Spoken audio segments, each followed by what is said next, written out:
It's not every day that you see a new subgenre emerge into the zeitgeist of pop culture, especially not in a genre as populated and oversaturated as horror. But I believe we are on the cusp of something brand new. You see, when these things happen, I've found that they either arrive swiftly with a bang and it's just like right there and it's an entire new subgenre. Think like the Blair Witch Project and how it had an impact on like found footage horror and analog horror, and how that sort of just like exploded onto the scene right afterwards. Or they arrive really slowly. Think Psycho for psychological horror. And even though Psycho was popular in 1960 when it came out, it wasn't until 1980 when The Shining came out that psychological horror really hit its stride and started to become popular. But we're not here to talk about any of those dinky old subgenres. No offense to them, Psycho's awesome, so is The Shining. But it's 2025, we want something new, we want something fresh, we want something bold, we want something cozy? Now look, I know what you're thinking. Horror is supposed to make me uncomfortable, it's supposed to make me scared, it's supposed to make me cry for my mom, not feel like I'm enjoying her home cooking. And to that, I say, okay, fair. But what if you could have it both ways? What if you could have your mom's stew and be terrified of it too? In the same way that horror comedy shouldn't work but does, cozy horror also doesn't sound like it should work, but does. So for today, I'll give you my definition of cozy horror, give you a brief little history of it, and then I'll try and dissect and explain exactly what it is and why it works. Cozy horror is a subgenre of horror specifically found in games that seeks to put the player into a relaxed, kind of calm state before smacking them upside the head with something creepy. It typically gets this calm flow state by engaging you with a relaxing but fun gameplay loop. It's normally mundane but interesting. This gives you an experience outside of the horror itself that simultaneously lowers your guard and sets you up for the next scare, while also giving you something to fall back to once the scare actually happens. Another aspect I've noticed in a lot of cozy horror is that you coexist with the horror instead of just running away from it or beating it to death with a lead pipe. I don't think that this factor is necessary for cozy horror, but it certainly helps. It reestablishes the player's role as part of the ecosystem of the horror, whereas most horror games set you up as an outsider that's disconnected from the scary stuff. Cozy horror is on a bit of a spectrum from comfy to scary. On one hand, you have games that fully embrace the comfy side of it, like Cult of the Lamb, which is a town-building dungeon crawler game that's really cutesy, but it has Lovecraftian eldritch horror as a coat of paint just to throw over it. On the other hand, on the scary side, you have games like Voices of the Void, which are just the gameplay loop is only kind of relaxing, but it's something to fall back into, and then when the scares happen, it is just a heart attack for minutes on end. For the sake of this video, however, I wanted to find something that was kind of in the middle, something between comfy and scary. So I dredged through all the titles I knew, and I wanted to find something without too much dredge. And then I know you're on the dredge of your seat trying to figure out what game I chose, and that game is, it's Dredge, let's be real, it's Dredge. The core gameplay loop is this. You set sail, you catch some fish, slot them into your inventory in a way that's kind of similar to Resident Evil 2's inventory system, and then you sail them back to port, sell them, and then use the funds to upgrade your ship so you can catch bigger and better fish. But right from the get-go, we're met with the uncanny. The people in the starting town of the game are standoffish and weird, and they warn you not to go out at night, and they warn you about the oncoming fog. But who cares about all that? I'm here to fish, darn it, and that's what I'm gonna do. So you set sail for the first time, and the first thing that you see is a small reef where you're surrounded by two islands. It acts as a nice, safe area for you to start in and to get your bearings as you learn what this game is about. Even just this starting area is a nice setup for the cozy horror aspect. It gives you a safe area to practice fishing in and to learn the ropes before you go out there.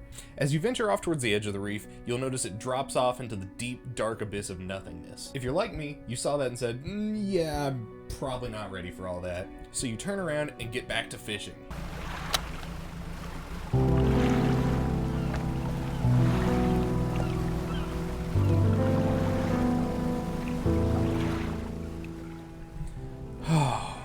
Just listen to that music. It's soft, it's melancholic, it's beautiful, it is the perfect atmosphere setter for Dredge. It gives you that feeling that you're still going, that there's still hope, that despite everything that you're gonna be going through, a new day is always gonna start, and that there's always room to keep moving forward. You know, whatever may come, you're still moving, you're still alive, and you're still... Oh my god, what is that? It's around now when you'll probably catch your first mutated fish. When you first catch it, it's unexpected, weird, and kind of creepy. There's that flash of, dear god, what is that? Which is soon followed by an uncertain feeling of, alright, well, it's not doing anything, so you try to keep an eye on it until you sell it, and realize it's worth way more than the lame old normal fish you've been catching. So it's probably about now that I should start talking about semiotics and how cozy horror and horror in general utilizes semiotics to make you feel a certain way. Semiotics is important for this discussion because of how it influences our perspective. Semiotics is the study of signifying systems, which is how we derive meaning from symbols and things that we see in our everyday world. In the same way that you can see a rose and associate it with love, or you can get a smell that takes you back to a certain point when you're young, Dredge utilizes signs and adds connotative meanings to those signs in order to get you to react and evoke a certain emotion. With a lot of the signs, Dredge plays it completely straight. For example, a lot of people have a fear of open water and a fear of the ocean, so Dredge uses that paired with the feeling of uncertainty that the beginning of the game brings in order to make you react a certain way, and in this case, it makes you not want to leave the starting area for fear of danger. You see the open body of water, you see the weird, eerie townsfolk warning you about the dangers of the ocean, and you know that you bought a horror game. So it builds up a mental barrier that makes it hard to leave the starting area until you're truly ready. It keeps you in the tutorial area without setting up a physical wall that keeps you in the tutorial area. The only thing trapping you there is your own mind. On the other hand, Dredge flips the semiotics on its head completely.